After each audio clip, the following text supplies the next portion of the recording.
YouTubers, entertainers, whoever, you need to be transparent in your sponsorships. If I say, ooh, I like Starbucks coffee because I like burnt old coffee, and I'm not getting paid, that's cool. But if I'm like, oh, I love Starbucks coffee, Starbucks is giving me like $60,000 to say I love Starbucks coffee, and I don't let you know that Starbucks is paying me to say this, I would be a scumbag. And today in Awesome, brought to you by BetterHelp.com/DeFranco. Brought to you by BetterHelp.com/DeFranco. Brought to you by BetterHelp.com/DeFranco. Now, BetterHelp, the online counseling service, which for full transparency, I'm not sure how familiar you are with these videos or the business side of things that we've talked about with my company on DeFranco Elite. BetterHelp has been a sponsor of our videos. We've even partnered with them at a company level to help them with other sponsorships with other YouTubers. We've even partnered with them at a company level.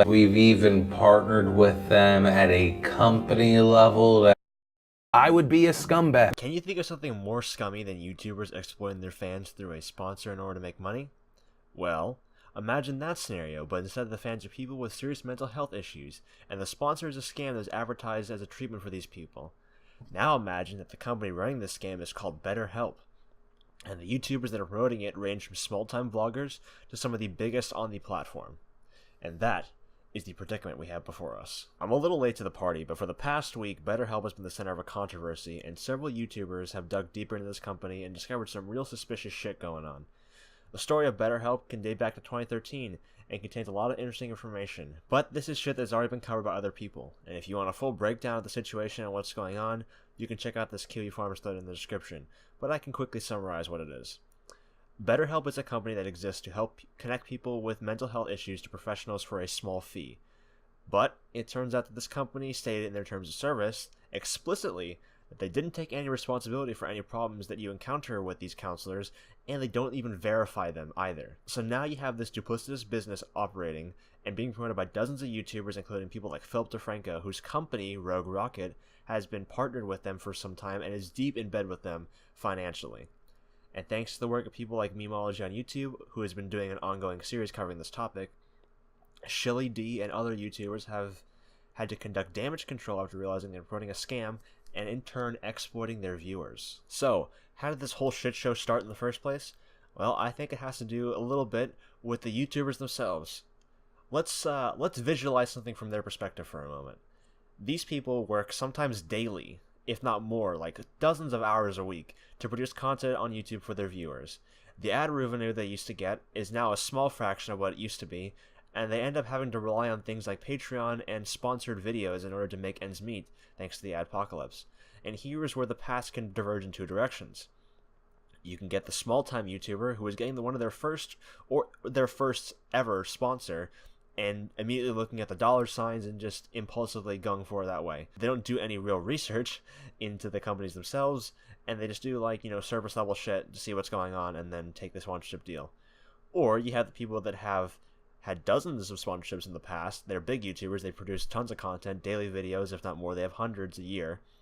And to them, BetterHelp is just another one of these sponsors that gives them a nice little paycheck. And this is where we find our first major problem. YouTubers are failing to do the research on the products and services they are promoting. Simple as that. The problems with BetterHelp, or in the terms of service itself, is it's a glaring issue and can be seen just by navigating yourself onto the website, clicking a few buttons, and boom, right there in front of you. In pretty visible text. There's no fine print shit. It's right there, easy to see. These YouTubers could have done that. They could have done the simple research by going on the website, but instead they only pay attention to two things: the size and reputation of this company, which wasn't, nothing was super apparent just by searching it on Google that there was something wrong with it. So that's all I needed to do. Quick Google search, and yeah, that's pretty much it. I think they only looked at that. And the other thing, which was the $200 per person referral thing. Now, for some people, it was a little bit less. I think it was $100, but that's still a lot of people, or a lot of money per person. Like, if you got, let's say, 300,000 subscribers, and you make a BetterHelp sponsorship video, let's say 100,000 of them watch it, a good chunk of those are going to actually go through with the referral service because they have mental health issues, they're vulnerable, and they feel like, okay, I trust you, I put my trust in you, I'm going to go through with this. And let's say a dozen people do it, that's $1,200 alone. If you have the $100 deal. More, even. That's a lot of money. A lot of people wouldn't pass that up, and especially these big-time YouTubers who are used to raking in lots of money from YouTube, they definitely would not pass this up. People caught in this controversy like Boogie said that they used the service beforehand and had a good experience with it, and they weren't just doing it for the money. And I can believe that to an extent, but his timing with other YouTubers' videos when they were covering this topic, like other YouTubers who didn't really talk about depression, anxiety, and other mental health issues before, suddenly bring it up in a video that conveniently sponsors BetterHelp at the same time. I don't know. It looks a little orchestrated to me. That leads into the other major problem. YouTubers knowingly or unknowingly exploiting their audience. Let's take Philip DeFranco, for example. This is a guy with over 6 million YouTube subscribers, and he is probably the most watched news channel on YouTube that isn't just mainstream media. He has incredible reach, his own network and company, and a $20 million net worth, and his reputation on YouTube is that of someone that can be trusted to most people. To most normies, like, they'll see, like, hey, this guy seems reputable. He covers the news, he isn't fake news. I can trust this guy. Now, can you imagine if this guy exploited his millions of viewers for money? Well, it turns out he did. And as far as why we would want to operate as kind of a small third-party ad agency is that's been a small goal of our company. As I mentioned before, we had this sponsor that was just seen as a winner on all fronts. And at the same time, I knew of several creators that were having a hard time finding sponsors for their fantastic content. And so it just seemed like a no-brainer that we would take this win on all fronts, connect those people, we'd handle everything for them, and then like an agency does, we take a small percentage for the connection and the upkeep. At first, DeFranco promoted BetterHelp as just another sponsored creator, hiding the true nature of their relationship, which he reveals he is a partner and not just an affiliate. Hiding this relationship while providing testimonials himself and sponsoring the service after the fact goes against FTC guidelines. His company, Rogue Rocket, was heavily involved with BetterHelp beyond the sponsorship video, which was something he withheld to share with his audience. He didn't tell them that his businesses were working with them financially and, working together. Like, he only made it seem like he was just being sponsored for that one video, which is very deceptive of you, Phil. Shame on you.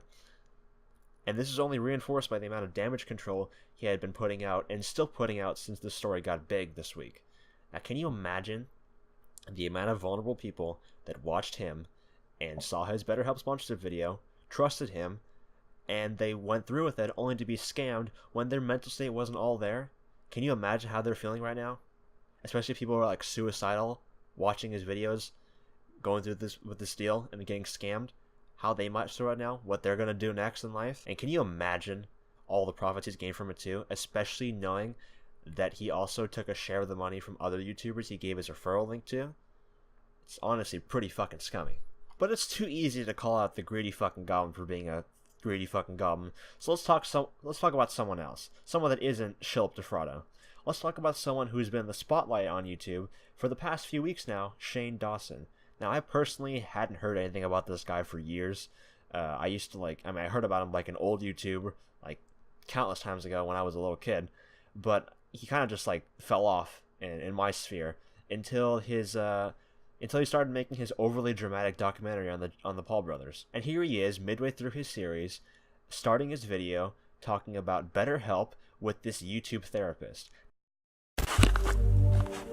Alright, welcome to part 2 of The Mind of Jake Paul. Now, today's episode, I sit down with therapist Katie Morton to talk about the psychology of Jake Paul. And we also talk about my issues and the fact that I probably need more therapy. So that's why I'm excited to once again say that today's episode is brought to you by BetterHelp. This is something I really think is great, something I actually really believe in. So BetterHelp is a service and an app where you can get affordable and private online counseling whenever you want. Like I've said before, going to a therapist office or sitting down with a counselor can be kind of intimidating and a little scary, which is why I love this, because you can just be on your phone, you don't have to go in anywhere, and you can just set up your appointment, you can message them when you want to talk. It's just really easy and it's great. So you'll fill out a questionnaire and then they'll match you to a counselor. And then you can get started getting counseling on your computer or your smartphone or your tablet. That being said, if you're in a crisis or you're in danger, this is not the site to use. I will put all those links in the description as well. So if you want to check it out, I'll put the link right at the top of the description below. It's betterhelp.com/Shane. All right, enjoy part 2 of The Mind of Jake Paul. Now, this YouTube therapist, who has a crooked fucking face, by the way, has been working with BetterHelp since, I think, the beginning in 2013, and has appeared in other YouTubers' videos promoting the same service. Now, Shane is doing this documentary on the Paul brothers that is really on the nose, suggesting that they have some mental health problems, like sociopathy and all that. And he might, it's clear what his angle is here. And his series is blown up on YouTube, in the YouTube sphere, and I think maybe a little bit mainstream too, I could be wrong. and he has so many new viewers as well as his old dedicated fans watching his content, waiting for the next part. It's like an 8-part series or something like that. So when he takes a moment midway through this series to promote this service that charges people hundreds of dollars a month for a dice roll, a decent counselor who can speak English and can show up to appointments, and you've got to wonder if he doesn't realize the impact of his actions, or he's just doing this on purpose because he wants that sweet referral money.